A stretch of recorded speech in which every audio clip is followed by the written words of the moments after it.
औज़ुबिल्लाहिमिनश्शैतानिर्रजीम बिस्मिल्लाहिर्रहमानिर्रहीम। अस्सलातु वस्सलामु अलैका या सय्यदी या रसूलल्लाह। अस्सलातु वस्सलामु अलैका या सय्यदी या हबीबल्लाह। अस्सलातु वस्सलामु अलैका या सय्यदी या मुहम्मदुर रसूलुल्लाह सल्लल्लाहु अलैहि व आलिहि वसल्लम। जेदी अपने सारे तकने आह्लें की, सुनने आह्लें की और अपने चाहने आह्लें की पाकिस्तान विच या पाकिस्तान तो बाहर दुनिया ने किसी कोने में भी बैठे हो, अस्सलाम वालेकुम।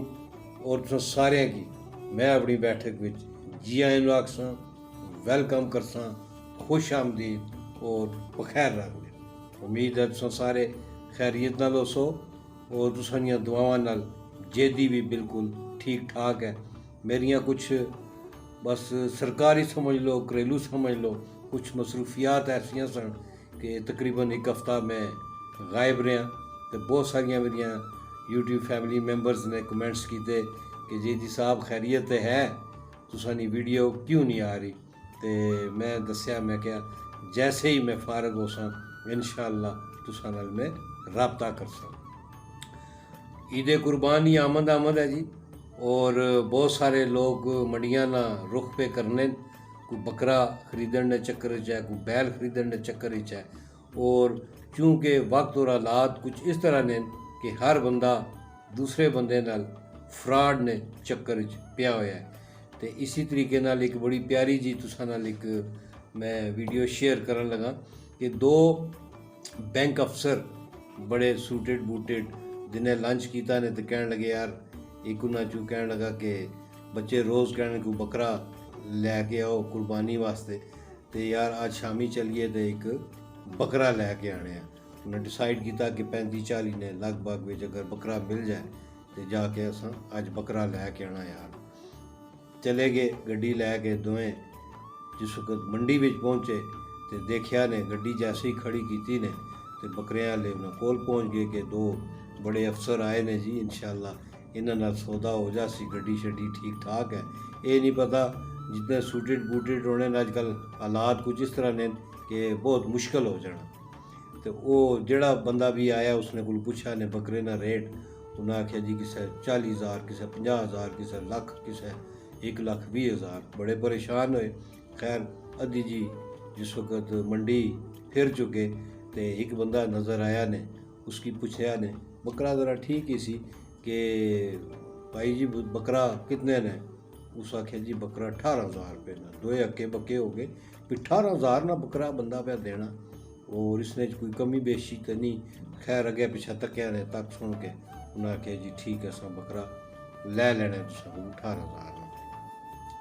जिस वक्त पैसे देने लगे तो वो बंदा कहने लगा जी मैं बकरा असल बेचन तां आया कि मैं एक गधे नहीं जरूरत है, खोता जिसकी कहने, तो मैं चाहना कि मैं बकरा बेच के तो मैं गधा लै लवां ताकि मैं अपनी मेहनत मजदूरी करा। लेकिन वो सामने जड़ा तले टाली हेठ बंदा एक बैठा, उसने को गधा है।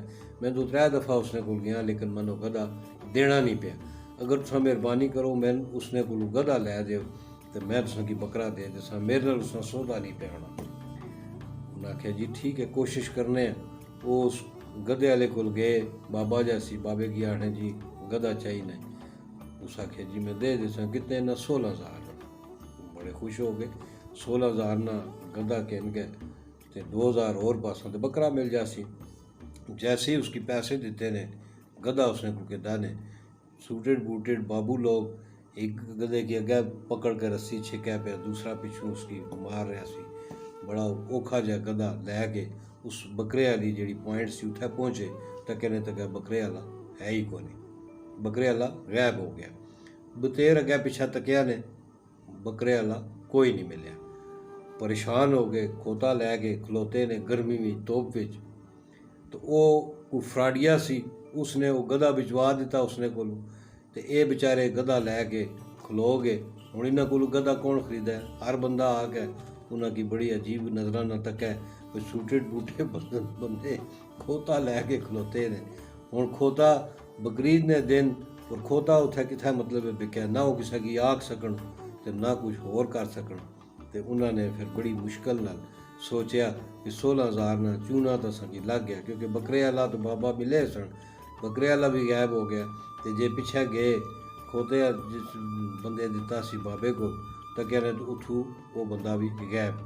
खैर उन्होंने मजबूरी नाल वो खोता उत्थे ही बकरा मंडी विच ही छोड़िया। 16,000 रुपये ने चूना लवा के ते शामी थके आ रहे घर पहुँच गए। तो दोस्तों गल ये है कि असां लोग जड़े हैं खास कर जिक्र क्या करा असा फ्रॉड विच नंबर 1 और अजकल ने दौर विच हर बंदा लगा हुआ है दूसरे नाल फ्रॉड ने चक्कर। लिहाजा कुर्बानी ने जानवर जिस वक्त खरीदन जाओ बड़े सोच समझ के अखां भी दोए खुलियां रखनियां कन भी दोए खुले रखने और बड़ा होश हवास नाल जाके मंडी विचों कोई सौदा करे। क्यों हालात बहुत ख़राब ने। अल्लाह पाक असां की इस बुरे हालात तो बुरे फ्रॉडां तो बचा के रखे। नज़र ये आना पिया भई हर बंदा दूसरे नी जेब नज़र है उसने कि किस तरीके नाल इसनी जेब विचों पैसे कढाई है।